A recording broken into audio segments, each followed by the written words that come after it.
Olá! Hoje a nossa análise vai fundo num tema central para o Brasil: a ética no serviço público e também a política de governança que tenta organizar melhor a administração, né? A gente está aqui com uns trechos do Código de Ética do Servidor Público Federal e daquele Decreto 9203 de 2017 que fala sobre governança. A ideia é entender, assim, quais são as bases para a conduta do servidor e como é que o governo se estrutura para entregar um serviço melhor para todo mundo. Bom, para começar, uma coisa que chama atenção logo de cara no material é a diferença que ele faz entre ética e moral. Isso parece bem importante aqui, né? Exato. É fundamental para a gente entender o resto. O material coloca assim: ética vem do grego ethos, né? Seria uma reflexão mais filosófica sobre os princípios da vida moral, algo mais universal, ligado ao caráter da pessoa. Já a moral, que vem do latim mos, seria tipo o conjunto de costumes, de regras, de juízos de valor de uma sociedade específica.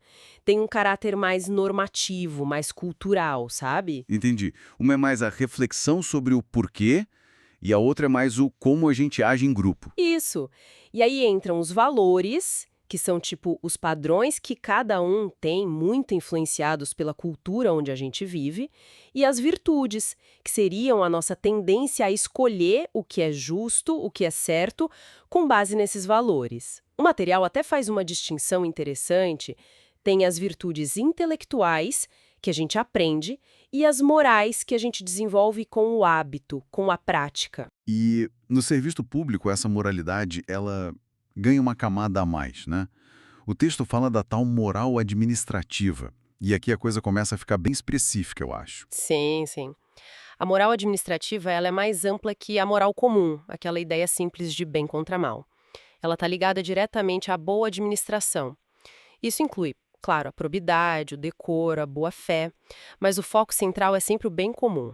É preciso equilibrar o que a lei permite ou manda fazer, a legalidade, com a finalidade daquele ato administrativo, entende?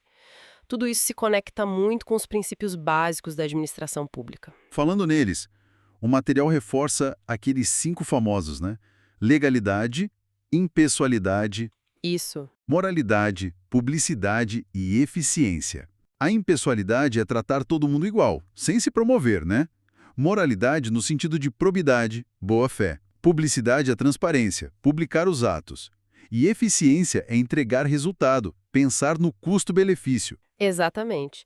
Eles funcionam como as regras do jogo mesmo, para garantir que a administração pública sirva ao interesse de todos e não a interesses particulares. Certo. E para garantir que isso aconteça na prática, o Código de Ética estabelece deveres bem claros para o servidor. Quais seriam os principais, assim? Olha, são vários, mas alguns exemplos que o material traz são: agir com probidade, claro, tratar bem as pessoas, os usuários do serviço, resistir a pressões de gente querendo favor indevido, ser assíduo, pontual, cuidar do local de trabalho e, muito importante, se manter atualizado sobre as leis e as normas. Faz todo sentido. É o básico para a coisa funcionar bem. E claro, tem o outro lado da moeda.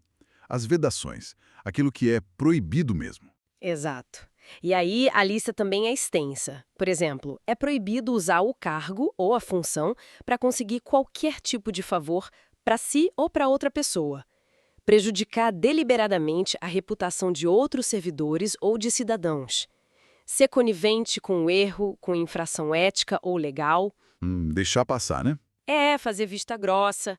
Também é vedado dificultar o exercício de direitos por parte das pessoas, desviar servidor para atender interesse particular, usar informação privilegiada que conseguiu por causa do cargo para benefício próprio. Nossa, é bastante coisa. Fica claro que a ideia é prevenir o abuso de poder e garantir a integridade. Com certeza.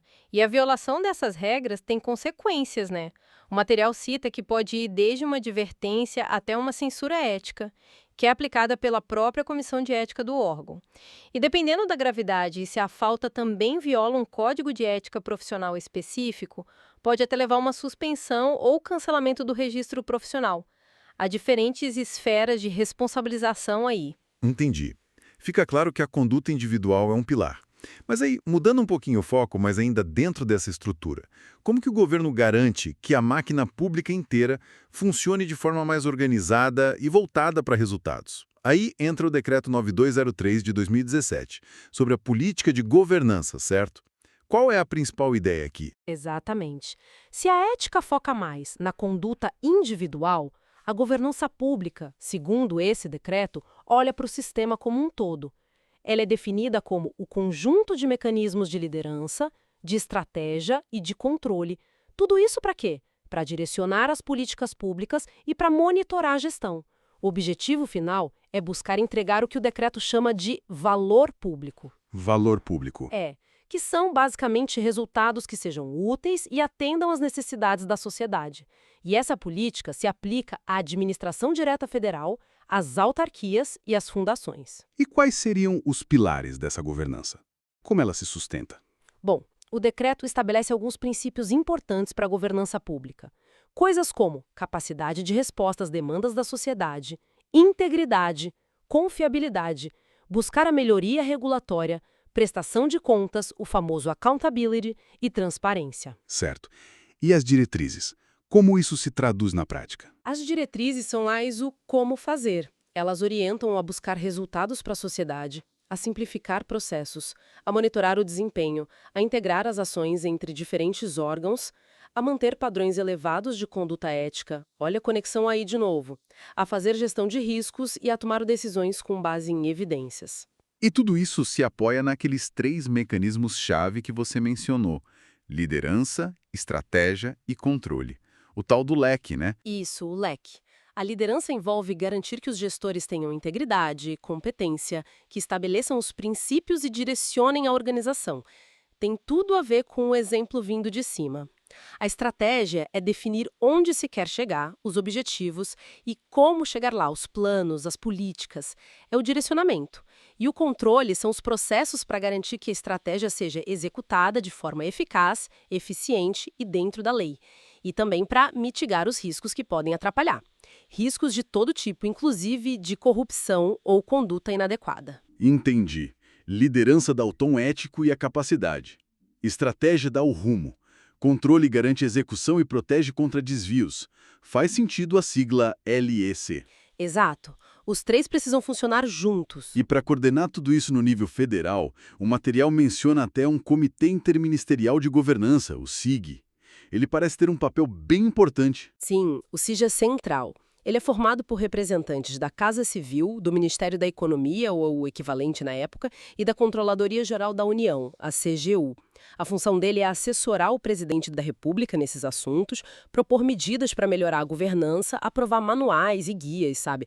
Monitorar como os órgãos estão aplicando a política e editar resoluções para orientar todo mundo. Então ele meio que dita as regras gerais e acompanha. Isso. E aí cada órgão público tem a responsabilidade de executar essa política na sua própria estrutura. Eles podem, e muitas vezes devem, criar seus próprios comitês internos de governança e também implementar programas de integridade, que são focados especificamente em prevenir, detectar e remediar fraudes e atos de corrupção. A gestão de riscos e a auditoria interna também são ferramentas fundamentais nesse sistema de controle. Entendi. É como se o SIG definisse o mapa e cada órgão usasse esse mapa e mais algumas ferramentas, como os programas de integridade e a gestão de riscos, para navegar no seu dia a dia. Perfeito. É um sistema que busca alinhar tudo, desde a alta administração até a ponta. Então, para a gente amarrar tudo isso que a gente conversou. De um lado, a gente tem o Código de Ética, focando muito na conduta individual do servidor, né? Na integridade, na honestidade do tratamento com o público e com a coisa pública. É a bússola moral individual. Aham. E do outro lado, complementando isso, vem a política de governança com o Decreto 9203, que estrutura a gestão pública como um todo, usando liderança, estratégia e controle, para garantir não só a integridade do sistema, mas também que ele entregue resultados efetivos, o tal valor público para a sociedade. Exatamente essa a ideia. É ter as duas coisas.